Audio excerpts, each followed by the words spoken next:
तो hello everyone, कैसे हैं आप सभी लोग। आई होप आप सभी बढ़िया होंगे और आपकी पढ़ाई एकदम बेटा मस्त तरीके से चल रही होगी। ठीक है, जैसा कि आपको पता है हमारे चैनल पर केस स्टडी बेस्ड क्वेश्चंस की सीरीज चल रही है, जिसके अंदर आज हम चैप्टर लेकर आए आपके सामने एसिड्स, बेस एंड सॉल्ट। ठीक है, इसके आज 5 क्वेश्चन हम करेंगे। मोस्ट इंपोर्टेंट क्वेश्चन रहने वाले हैं आपके 2026 के बोर्ड एग्जाम के लिए। ठीक है, जैसा कि आपको पता है केस स्टडी बेस्ड क्वेश्चंस की जो सीरीज है, इसके अंदर हमने फिजिक्स के 2 चैप्टर कंप्लीट करवा दिए हैं और आज केमिस्ट्री का एक सेकंड चैप्टर। इससे पहले केमिकल रिएक्शन और इक्वेशन हमने कंप्लीट करवा दिया। आप उसकी वीडियो जाकर देख सकते हैं हमारे यूट्यूब चैनल पर। ठीक है, और आपको ये भी पता होगा कि हमारे चैनल पर 25 मोस्ट इम्पोर्टेंट है, ठीक है बेटा, MCQs की सीरीज भी चल रही है, जिसके अंदर हम साइंस, SST और मैथ के हर चैप्टर के 25-25 क्वेश्चन सॉल्व करवा रहे हैं, जो कि बोर्ड एग्जाम के लिए आपके इंपॉर्टेंट रहने वाले हैं। ठीक है, अगर आपने केस स्टडी बेस्ड क्वेश्चन की सीरीज़ को अगर फॉलो कर रहे हैं तो आपके 12 आउट ऑफ 12 आने से बेटा कोई भी नहीं रोक सकता है। और अगर 25 मोस्ट इंपॉर्टेंट MCQs की सीरीज करेंगे तो आपके बोर्ड एग्जाम में 20 आउट ऑफ 20 MCQs में भी आपको देखने को मिलेंगे। ठीक है बेटा, तो चलिए आज के लेक्चर की तरफ मूव करते हैं। तो पहला क्वेश्चन आपके सामने दिया गया है, तो देखिए पहला क्वेश्चन हम पढ़ लेते हैं अच्छे तरीके से। पहले, on heating gypsum at 373 kelvin, जब हम जिप्सम को हीट करते हैं 373 केल्विन पर, इट लूजेज वाटर मॉलिक्यूल्स, तो वो लूज कर देता अपने वाटर मॉलिक्यूल्स को, and become calcium sulphate hemihydrate, तो क्या बना लेता है, calcium sulphate hemihydrate CaSO4 half H2। This is called plaster of Paris, इसी को बेटा हम बोलते हैं अपना plaster of Paris. Plaster of Paris is white powder, plaster of Paris एक वाइट पाउडर होता है। And on mixing with water, अगर हम इसको पानी के अंदर मिक्स करते हैं तो इट चेंजेस टू जिप्सम, तो वो जिप्सम में चेंज हो जाता है। तो once again giving a hard solid mass, तो वो दोबारा से क्या हमें सॉलिड हार्ड मास दे देता है। ठीक है, water of crystallisation is the fix number of water molecules present in one formula unit of a salt. ठीक है, इसके अंदर वाटर ऑफ क्रिस्टलाइजेशन होते हैं, वो भी फिक्स होते हैं। 5 water molecules are present in one formula unit of copper sulphate, copper sulphate के अंदर 5 आपके वाटर ऑफ क्रिस्टलाइजेशन मौजूद होंगे। ठीक है, chemical formula for hydrated copper sulphate is CuSO4.5H2। देखो ये दिया भी है वाटर ऑफ क्रिस्टलाइजेशन। तो बेटा अगर ऐसे बोर्ड एग्जाम अगर ऐसे आ जाए तो कोई समझ लो ये क्वेश्चन आ सकता है। अगर ऐसे लिखा आ गया बोर्ड एग्जाम CaSO4.5H2, इससे इस फॉर्मूले में आपसे पूछे बताइए इसके अंदर वाटर ऑफ क्रिस्टलाइजेशन कितने हैं, तो बेटा आपको कुछ भी नहीं करना। वाटर से पहले देखो कितने आपको न्यूमेरिकल वैल्यू दिख रही है, 5 न्यूमेरिकल वैल्यू दिख रही है, तो यही इसके क्या होंगे, वाटर ऑफ क्रिस्टलाइजेशन। ठीक है, तो इसको भी याद रखना आपको। ठीक है, तो चलिए आगे चलते हैं, हटा देता हूँ। तो अब हम अपने क्वेश्चन की तरफ चलते हैं। तो इसमें इम्पोर्टेंट चीज़ें क्या आती है हमारे पास, सबसे ज़्यादा इम्पोर्टेंट चीज़ थी बेटा हमारे पास CaSO4 हाफ H2, ये हमारा POP का फॉर्मूला है, प्लास्टर ऑफ पेरिस का, ये ध्यान रखना आपको है। चलिए अभी आगे देखते हैं क्या होता है। तो पहला क्वेश्चन आपके सामने दिया, what is the molecular formula of gypsum, तो जिप्सम का मॉलिक्यूलर फार्मूला होता है CaSO4.2H2। ठीक है, ये जिप्सम का आपका मॉलिक्यूलर फार्मूला होता है। Right the equation of formation of POP by heating gypsum, तो देखो जिप्सम को हीट करने पर CaSO4.2H2 बेटा हीट करने से हमें क्या मिल जाता है, CaSO4 half H2 plus 3Y2H2, तो ये क्या आपका POP। तो प्लास्टर ऑफ पेरिस हमें ऐसे ही तो मिलता है, इसको हीट करने पे जिप्सम को हीट करती है हमें क्या मिल जाएगा बेटा, हमारा मिल जाता है हमें POP। ठीक है, चलिए सेकंड क्वेश्चन भी हो गया। अब चलते हैं क्वेश्चन नंबर 3 की तरफ। What are the uses of POP, तो POP के यूजेस क्या होते हैं, तो आपको पता है ये टॉयज़ बनाने के काम भी आता है, ये डाइज बनाने के काम भी आता है, ये सपोर्ट करता है फ्रैक्चर्ड बॉन्स को, क्या फ्रैक्चर्ड बॉन्स को सपोर्ट करता है।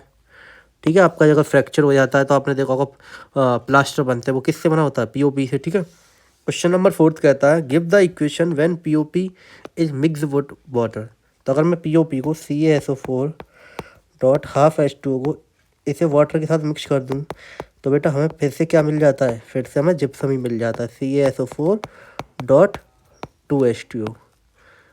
तो फिर से हमें क्या मिल जाएगा, फिर से हमें जिप्सम मिल जाएगा हार्ड मास की फॉर्म में। ठीक है, तो ये पहला क्वेश्चन था आपका, आई होप आप सभी को ये समझ में आ गया होगा। तो चलिए मूव करते हैं क्वेश्चन नंबर 2 की तरफ। क्वेश्चन नंबर सेकंड हमसे क्या कहता है, देखिए, a scale for measuring hydrogen ion concentration in a solution called pH scale. तो पीएच स्केल क्या होता है, जो कि हाइड्रोजन आयन कॉन्सेंट्रेशन को मेजर करता है, ठीक है। तो the P in pH stand for protons in German, meanwhile power, ठीक है। On the pH scale we can measure pH generally from 0 very acidic to 40 very alkaline.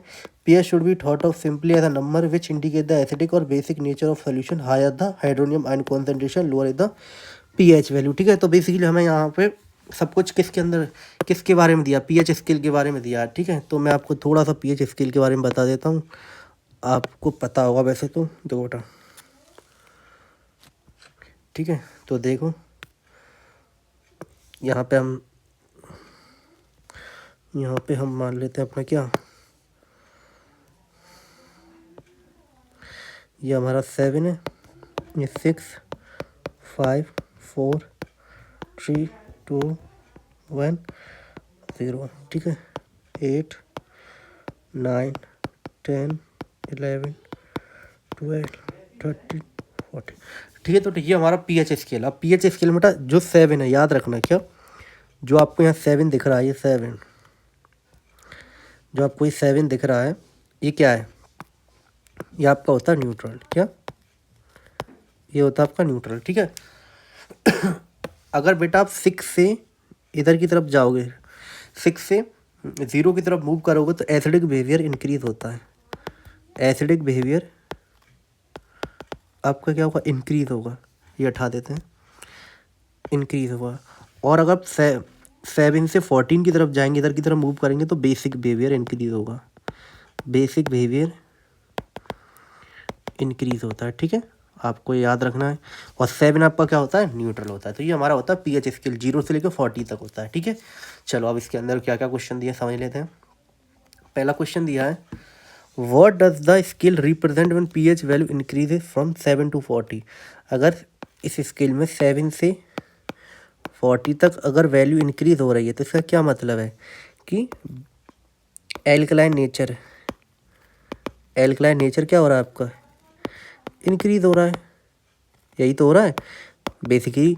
7 ज़्यादा बेसिक हो गया, 14 ही तो ज़्यादा हुआ, तो एल्कलाइन नेचर हमारा क्या इंक्रीज हो रहा है। और OH आयंस की कॉन्सेंट्रेशन क्या हो रही है, वो भी हमारी क्या हो रही है, इंक्रीज हो रही है, ठीक है बेटा। चलिए क्वेश्चन नंबर सेकंड क्या कहता है, what is the pH value of milk of magnesia. तो आप जानते होंगे मिल्क ऑफ मैग्नीशिया क्या होता है हमारा, MgOH2 का होल ट्वाइस। तो इसे क्या पढ़ते हैं, मैग्नीशियम हाइड्रोक्साइड, याद रखना है ये फॉर्मूला, ठीक है, मैग्नीशियम हाइड्रोक्साइड। तो इसका पीएच होता है हमारा 10, क्योंकि बेसिक होता है नेचर में कैसा होता है, ये बेसिक होता है, ठीक है। चलिए आगे चलें क्वेश्चन नंबर थर्ड की तरफ। क्वेश्चन नंबर थर्ड क्या कहता है, what happen when the pH of mouth is lower than 5.5। तो अगर 5.5 से जाएगा तो हमारा टूथ इनेमिल होता है, वो क्या होता है, कोरोइड होने लग जाएगा, कोरोइड होने लग जाता है ना, टूथ इनेमिल जो होता है हमारा कोरोइड होने लग जाएगा। और माउथ के अंदर क्या होगा, माउथ के अंदर मोर एसिड फॉर्म होगा, जिसकी वजह से क्या होगा, हमारे दांत खराब होने लगते हैं, ठीक है। तो इसका कारण होता है, आगे चलते क्वेश्चन नंबर 4 की तरफ।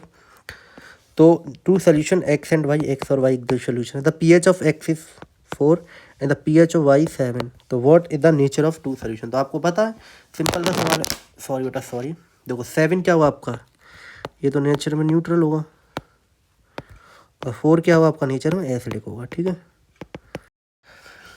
तो चलिए मूव करते हैं नेक्स्ट क्वेश्चन की तरफ। नेक्स्ट क्वेश्चन क्या कहता है हमसे, sodium hydroxide when electricity is pass through an aqueous solution of sodium chloride called brine, it decomposes to form sodium hydroxide. The process is called chloralkali process because of the product form chlor for chlorine and alkali for sodium hydroxide. Basically इस question के अंदर क्लोरैल्कली की process की बात हो रही है। हम जानते हैं जब NaCl प्लस वाटर, तो बेटा ये दोनों मिला के क्या बनाता है, हमारा ब्राइन बना लेता है, क्या ब्राइन। जब इसके अंदर इलेक्ट्रिसिटी पास की जाती है तो हमें NaOH मिलता है, एक Cl2 मिलता है और एक H2 मिलता है।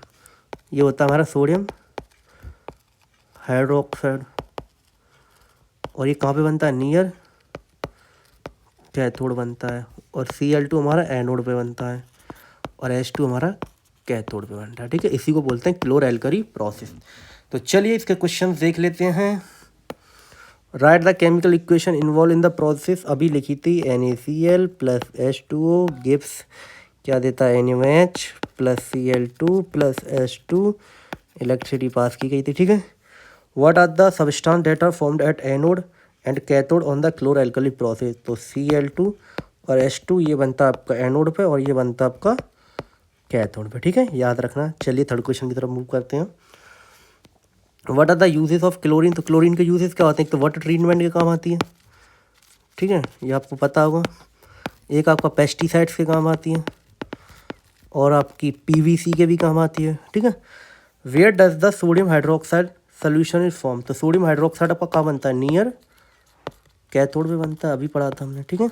तो चलिए नेक्स्ट क्वेश्चन की तरफ मूव करते हैं।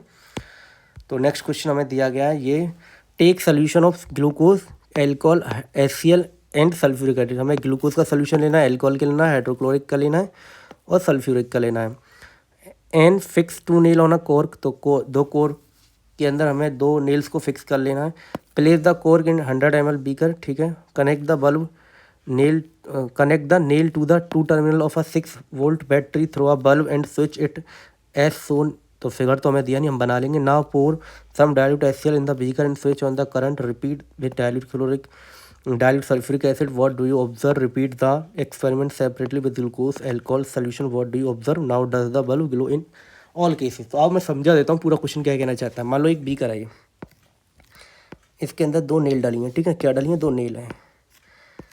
इन नेल को हमने कनेक्ट कर दिया बैटरी से और यहाँ एक लगा दिया बल्ब, ठीक है, इस तरीके से कनेक्ट कर दिया, ठीक है। 6 वोल्ट की बैटरी।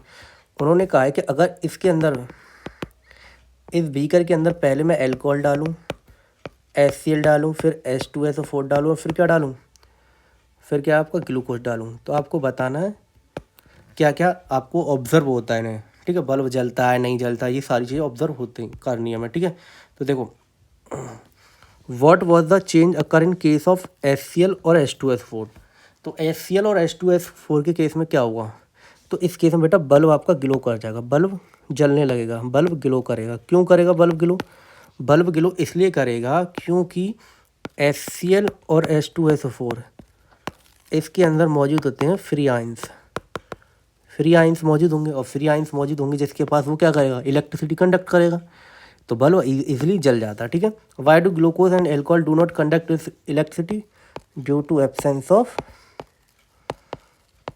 फ्री आयंस, इनके पास फ्री आयंस ही मौजूद नहीं होता, ठीक है। चलो मूव करते हैं क्वेश्चन नंबर 3 की तरफ। Why do acid do not show acidic behaviour in absence of water. तो एब्सेंस ऑफ वाटर होने के कारण एसिडिक बिहेवियर क्यों नहीं शो कर पाता, क्यों, क्योंकि बेटा एसिड वाटर के अंदर डिसोसिएट होकर H पॉजिटिव आयंस बनाता है और बेटा अगर एब्सेंस हो जाएगा वाटर, एब्सेंस वाटर में, तो H पॉजिटिव आयंस बनेंगे ही नहीं और वो एसिडिक बिहेवियर शो नहीं करेगा, ठीक है। डज रेन वाटर और distil water will conduct electricity. Rain water करता है, क्यों, क्योंकि फ्री आयंस मौजूद होते हैं इसके अंदर, लेकिन डिस्टिल वाटर के अंदर ऐसा कुछ नहीं होता। तो हमारा रेन वाटर करता है इलेक्ट्रिसिटी कंडक्ट, ठीक है। चलिए आगे चलते हैं, क्वेश्चन नंबर 5 है हमारा लास्ट क्वेश्चन है। तो देखिए समझते हैं क्वेश्चन को। Priya father was suffering from severe stomach pain. तो प्रिया के पापा स्टोमच पेन से परेशान, तो ही वो शोइंग सिम्टम्स ऑफ हार्टबर्न, उन्हें हार्टबर्न के सिम्टम्स दिख रहे हैं और इंडाइजेशन की। तो he consulted a doctor who told him that he was suffering from acidity and advise him to take an antacid. तो वो डॉक्टर के पास जाते हैं और डॉक्टर उनसे कंसल्ट करता है और कहता है कि आप एसिडिटी से परेशान हैं, आपको एंटासिड टैबलेट लेनी चाहिए जो कि आपके पेट को आराम देगी, ठीक है। तो ये सारी चीज़ें दी गई हैं। तो आगे चलते हैं, आगे हमसे क्या कहता है। Question number 1, which acid is produce in stomach. आप सभी को पता है, HCl होगा, बायोलॉजी में पढ़ा है, इसका pH कितना होता है 1.5, ठीक है। एंटासिड कंटेन, एंटासिड के अंदर क्या हुआ, देखो हमारी बॉडी के अंदर एसिड बन रहा है, सॉरी स्टोमच के अंदर, अगर इसको सही करना है तो बेस ही तो चाहिए होगा, तभी तो न्यूट्रलाइजेशन रिएक्शन हो पाएगी, क्यों, सही बात है कि नहीं, और न्यूट्रलाइजेशन रिएक्शन हो पाएगी तो बेस होना चाहिए antacid. Milk of magnesia in antacid which contain. तो मिल्क ऑफ मैग्नीशिया अभी मैंने बताया था MgOH2 का होल ट्वाइस होता है और ये क्या होता है, मैग्नीशियम हाइड्रोक्साइड, ये भी नहीं है, ये भी नहीं, मैग्नीशियम हाइड्रोक्साइड, ठीक है। Explain how an antacid tablet give relief to Priya's father. तो हमें बताना है कि एंटासिड कैसे उसके पिता को रिलीफ दे सकती है। तो बेटा हम जानते हैं हमारे स्टोमच के अंदर मौजूद है एसिड और एंटासिड के अंदर मौजूद है बेस, और जब एसिड प्लस बेस मिल जाएंगे तो न्यूट्रलाइजेशन रिएक्शन हो जाएगी, और न्यूट्रलाइजेशन रिएक्शन होने से एक सॉल्ट बनता है, और ये सॉल्ट हमारे पेट को रिलीफ देता है। इस तरीके से एंटासिड काम करता है। और बेटा आपको भी हमने अब दे दिया रिलीफ। ये चैप्टर के केस स्टडी क्वेश्चंस हो चुके हैं ख़त्म। चैनल को कर लीजिए आप सब्सक्राइब। मिलते हैं किसी नेक्स्ट चैप्टर के अंदर।